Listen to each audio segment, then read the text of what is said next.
So my name is Ronert Obst. I'm a data scientist at Pivotal in Berlin, and today I'll present to you hopefully this live demo. And if it works, then it will be one of the most exciting talks here at PyData London. And this is certainly the only presentation that has potential for bodily harm and manslaughter. All right, everything I show today is on GitHub. Actually, it's all open sourced. So how did this project come about? We did a really cool project for a customer. It had fast data ingestion, it had thousands of clients, and it was a really good IoT project. It has real-time analytics with a dashboard, but sadly it was covered with an ironclad NDA, so we could not show it. So we got thinking, how can we demo this technology we built? So we came up with the connected car. Everybody is familiar with a car, everybody can relate to a car, especially a German like me can especially relate to a car. And okay, so the pieces were really all the same. We had Spring XD for data ingestion. We used HDFS for storage, so Hadoop, and we used the PyData stack for analytics. And we used Gemfire, which is now known as Project Geode. It's an open source Apache incubator project as a data cache for the dashboard. We came up with two use cases, one of them being to predict the destination of the driver without the driver having to enter anything into the satellite navigation system based on past driver behavior. And number two, once we've predicted where somebody is going, we can then, based on his driving habits and driver profile, very accurately predict his remaining range, which is very important for all right, he's on, okay. Which is fairly important for electric cars especially. A quick overview of the architecture. We start in a car. We stream data to the car using an OBD2 Bluetooth dongle onto an app we christened Herbie. It's a mobile phone app we developed for iOS, which then posts the data to server in the cloud. And the server then displays the results of our models and some real-time sensor data on a dashboard. Now this is just a very rough overview. I'll go into details in a moment. Now we have somebody sitting in a car here in London waiting to drive, so we switch over to him. Couldn't get a live video feed, so we have him on the phone right now. Maxim, can you hear us? Put himself on mute, so you have to unmute himself. Yeah, I can hear you. Yes, we can hear you. So we'll go and have a look at the dashboard now. And could you rev your car for us? Let's us set up the dashboard here. All right. Yeah, I'm revving to 2000 something. Okay, perfect. So this is all real time. This is not pre-recorded. So he's revving his car. He's positioned here. And why don't you introduce yourself and tell us where you could be going today? Hi, my name is Maxim. I work for Pivotal. I'm a field engineer, so I will be driving today to an undisclosed location. I'm driving from a location from London, Over Park, and the system that Ronert is talking about will guess. We'll actually know without guessing where I'm going. All right, let's get started then. Why don't you start driving and we can start seeing some data streaming in. So by the way, this is the dashboard we built. Up here is a selector of the car we want to follow. So this actually supports multiple cars. So, but we're following the PyData London car today. This is the RPM that's streaming live from the car. We can see the speed here. We've got the coolant temperature. We have information here about the fuel that's in the car there. And we also, on a second pane here, which is actually the more interesting pane.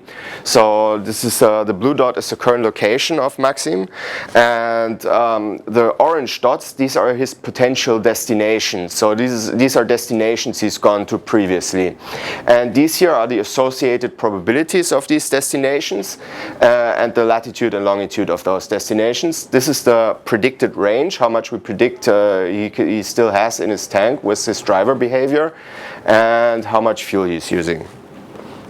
Okay, right now. Okay, but we'll get back to that later in more detail. Let me switch back to the presentation while Maxim will do his drive to an undisclosed location.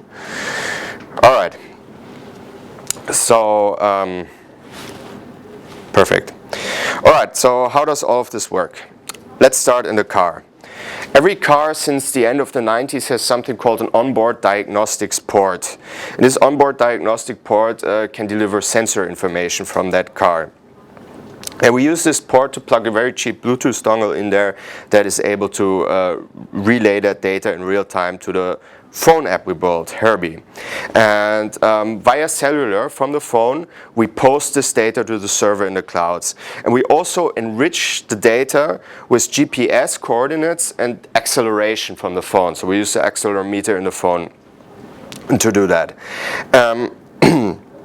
This is an example of a data blob we get here. So we transform this data into JSON. We get a bunch of sensor data here, for example, the coolant temperature that I showed, but also the throttle position and a lot of other values. Of course, real car manufacturers, they have access to a lot more data, but this is like the publicly available data anybody can pull out of this port. So let's focus on how this looks on the server side. We use a TCP socket to stream the data over Bluetooth to the phone. And then we use HTTP post to just stream it to the server. And then from the server we relay it to the dashboard. So what's installed on the server? We have a project called Spring XD. You may not have heard of this project, but it's an open source project. It's basically domain-specific language for real-time data workflows. It's modeled after Unix pipelines and it supports Python.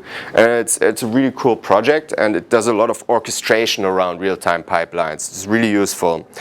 And I urge everybody to check it out. It does really cool things like load balancing, for example. So if you want to put models into production and load balance these models, it can handle that for you and it really is able to scale up a lot. And the way it looks in our architecture, so we ingest the data and Spring XD splits the data stream into two. So one, for storage, we put it in Hadoop, and for real-time display on a dashboard, we put it in Gemfire, which is our real-time in-memory database. Also, the open source version, as I mentioned, is called Project Geode. Now, from there, from Gemfire, we are then able to display this on the dashboard we just saw. Spring XD handles ingestion, orchestration, extraction, and the real-time analytics. And Spring XD is able to run in a distributed manner on multiple machines. And we can both launch streaming and batch jobs from within Spring XD. Now, Spring XD both has a console. You can enter commands in, but also a graphical user interface. As I've mentioned, Spring XD is modeled after Unix pipelines. So this is a simplified thing of what simplified pipeline of what we're doing here in this demo. We have a HTTP source, so it's receiving data from HTTP from the phone, from the app. And then we filter the data, clean it up a little bit. Then we enrich the data with, for example, a timestamp and a unique journey ID and such things. I'll get into this a little bit later. And then we have a shell command where we can pipe the output to any processor.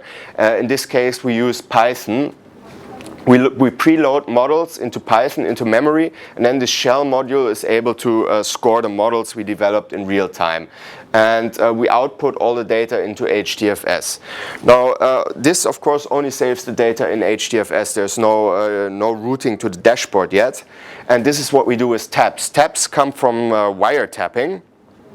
And this is a tap symbol here, and we're able to take an existing stream like the one on the previous slide and then reroute it to another thing. And what we do here is we reroute that stream to Gemfire. So now the data is being both streamed to HDFS for storage and to Gemfire for the real-time dashboard. Okay. Now, what we do within Spring XD, we get the data from HTTP, we applied some transformers to the data, we then put it in the Python module where the real-time scoring happens, with the output both from the sensor, raw sensor values we get from the car and the model predictions. We store those in HDFS. But we also have this tab I just mentioned that goes into Gemfire, and from Gemfire it goes to the dashboard via REST API.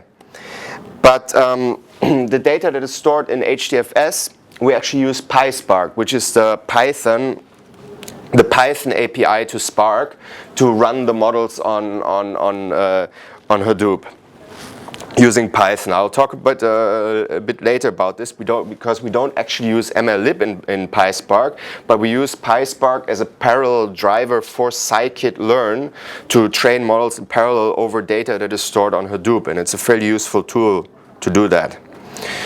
And all the items here in green we had to write code for, but the rest of the items are handled by Spring XD, so we did not have to write a single line of code for that. Now, before I explain the data science portion of this, how this works, let's just check back with Maxime where he is. Maxime, can you hear us? We want to check where you are heading. Okay, so you're driving down the A1200 here. We can see. Probably yes. London is congestion and ever, so. Okay. Okay, so you're a little bit in the London traffics right now. Okay, but we can see you're making some progress. You're driving about 14 miles right now, right? Yeah, right now I'm around 5 miles per hour. Yeah. Okay, yeah, you slow down again. Okay, when we look at the predictions, so the model has a range of predictions now. So number 5 here is actually the conference location where we are at, which at the moment has a probability of 32% of him going there. This is a flower market. This is also, according to the model, fairly likely with 42%. He could potentially go to Victoria Park. This is actually our office up here, and down here we have the EMC office, which is our mother company, and down here that's Maxime's boss house. Now we've recorded these drives especially for PyData to illustrate. Of course, there's only 5 destinations here, but the model can scale up to really many more destinations and many more drives. Okay. So back to the presentation. We'll check back with Maxime in a little bit. I will go back to the data science. Okay, so data science-wise, how does all of this work? What we really want to do is, in the first step, predict a journey. Now let me define a journey. A journey is really a trip from the moment you turn on your car, you switch on the engine, you start streaming data, and then you drive somewhere and you park your car and turn it off again. That's one journey.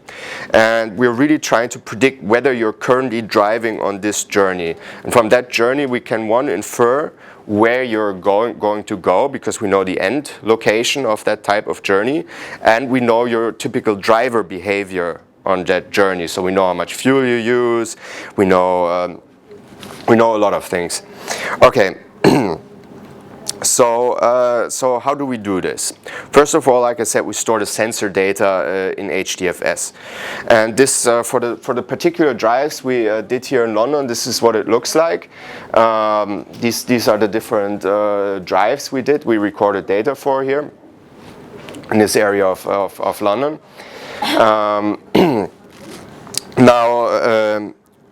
Now the next step is we train the models offline in batch using PySpark, and we actually have a pipeline of models. So we have 3 models in a pipeline, and we periodically retrain these models, and then we push them into the real-time scoring pipeline into Spring XD.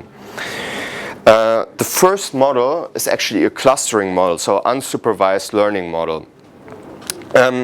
We do this because if you look at these are only one sort of, so we only took one trip here per destination. But in reality, if you keep recording drives, for example, if somebody drives from home to work, they'll end up having hundreds of those journeys stored in the database. And we need to label all these journeys that belong to one semantic unit. So like I mentioned, work from home to work, or from work to home, or from work to the gym. We somehow need to cluster all these journeys together. And this is we use k-means clustering from scikit-learn to basically label these journeys. And with these labels, we're then able to apply supervised learning in the next two steps to actually predict which of these type of journey clusters the driver is currently on, to then infer his destination. Okay, and the next step is, once somebody starts driving, they turn on the car, we try to make an initial prediction of where they're going, because all of the sensor data I've shown to you previously, it's the moment you turn on your car, of course, like for example the temperature and acceleration, it's not very predictive, it's always going to be the same, right? And that is why we have a separate model to generate an initial prediction of where you're going. We only use the time of day, the day of the week, and your GPS starting location to do that.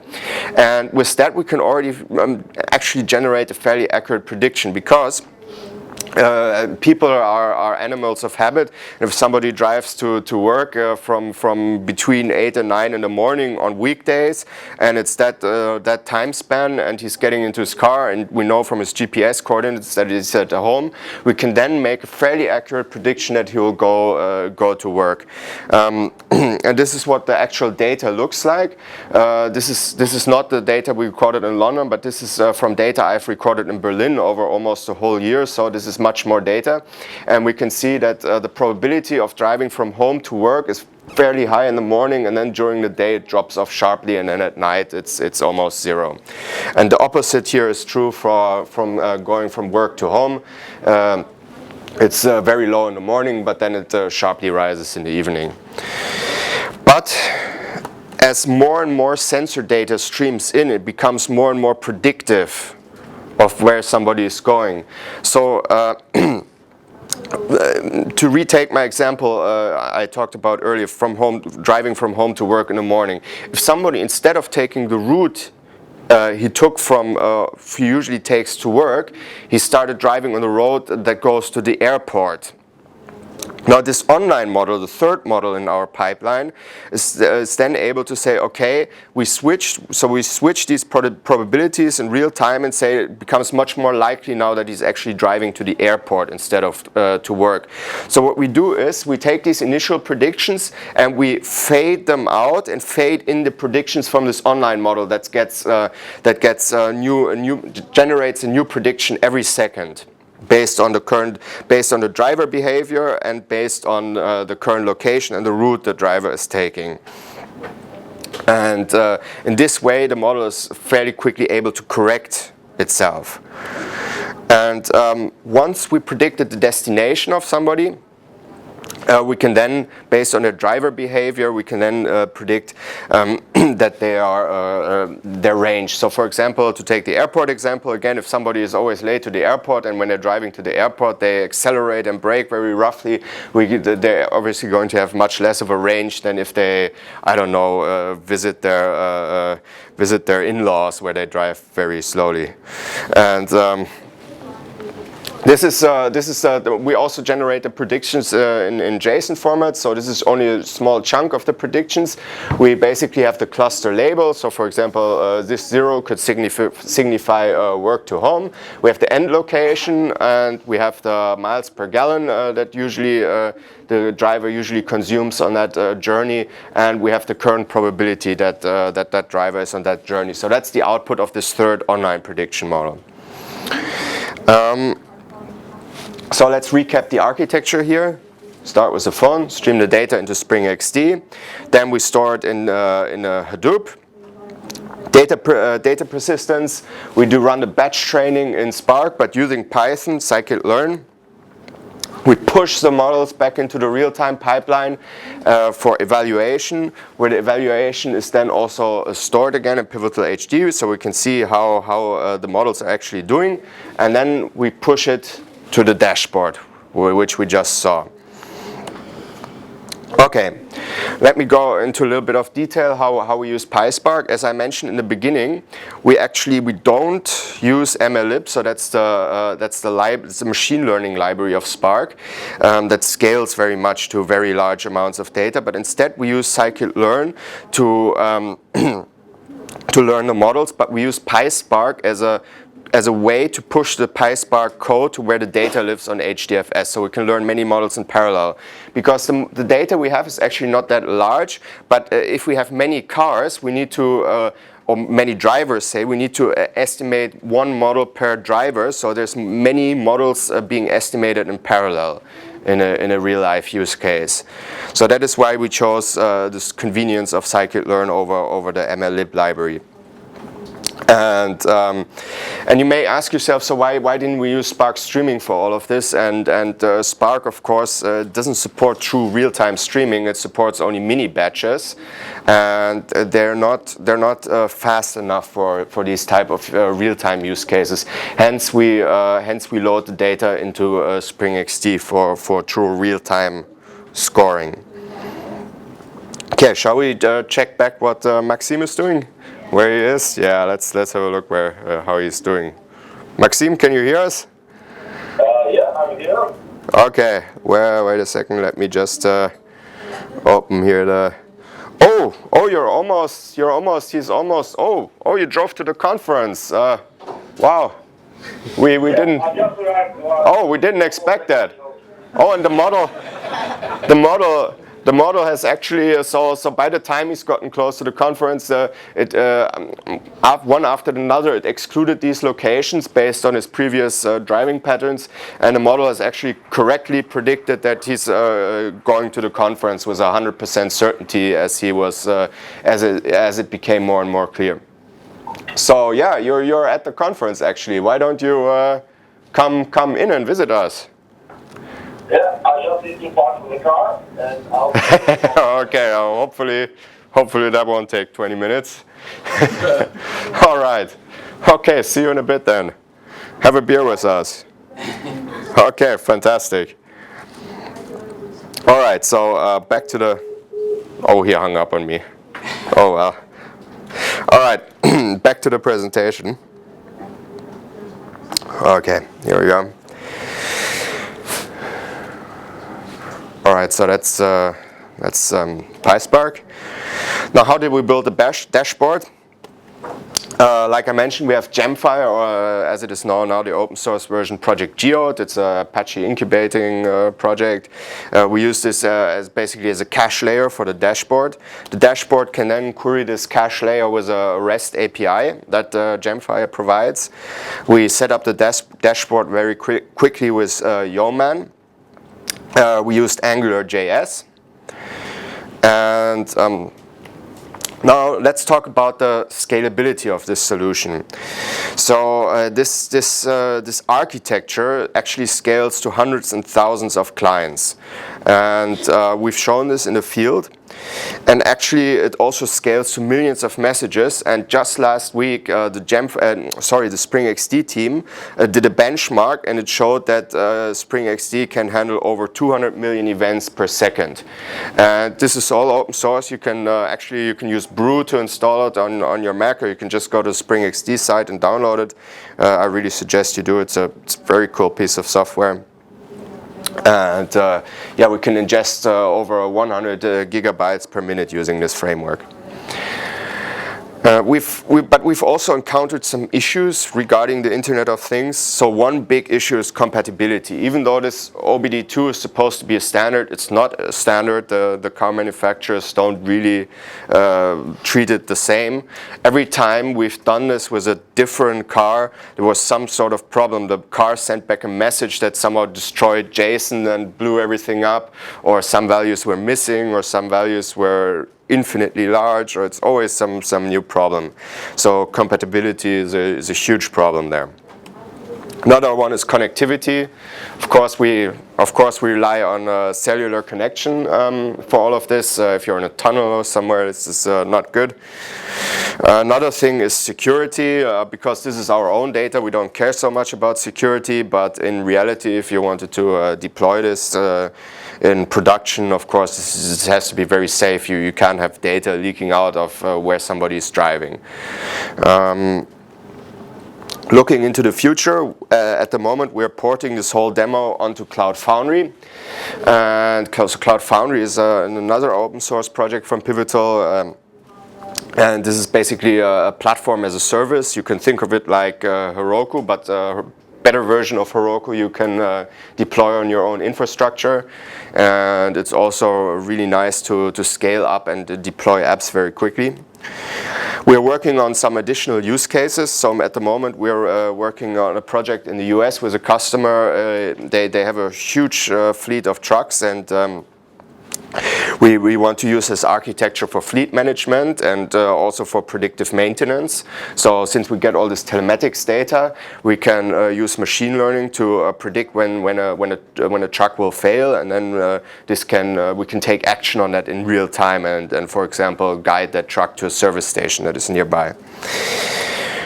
Predictive maintenance, I already mentioned that, and another one is accident assistance. If the app recognizes, for example, that there has been a crash, we can phone, for example, the authorities to come rescue that person. We are hiring, so we're hiring, Pivotal is hiring data scientists here in London, software engineers, software developers. We are hiring product managers, platform architects, and also field engineers. So if you're interested, send us your CV. You can find all the open job positions at pivotal.io careers. And we may have a short amount of time left for questions. Yeah, and I hope Maxim makes it here. Yes, please, go ahead. What data representation were you used for this clustering and predictive thing? Was it whole path or just destination and a starting point or something else? Yes. And what data were you used for learning? Is it one driver history or some more data for other drivers to predict this driver? Okay, so the first question was what data input formats do we use for the models and the representations? Yeah, representations. And the second, and the second question is, sorry, what was the second question? Second question: what data were you used for predicting the destination for one driver? Is it only his history or some history too? So were we only using data from one driver or multiple drivers for predicting the destination? So the first question is for the first two models, we didn't use the full path, but we actually only used the information that is available at the start and the end of the drive, so to label them. And to be able to create this initial prediction, because of course for the initial prediction you only have the data available that's right at the start. But for the third model, the online prediction model that we've seen that keeps updating, we use the full path. So we use the full path, and for the second two models, so for the initial model and for the online model, we use random forest, and for the clustering we used k-means clustering.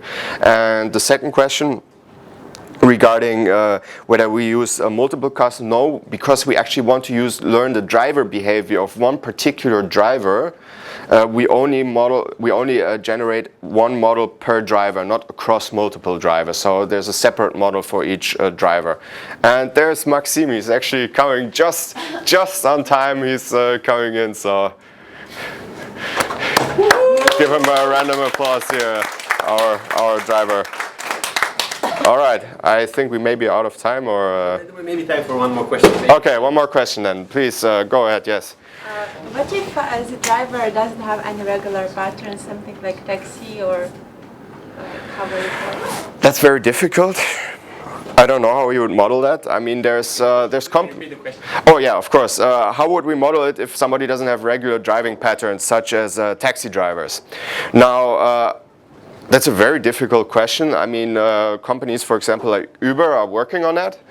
But for us, of course, this is not a product, this is a technology demo. So lucky for us, we don't have to worry about that question. Yeah, or maybe one more. Okay, one more question then.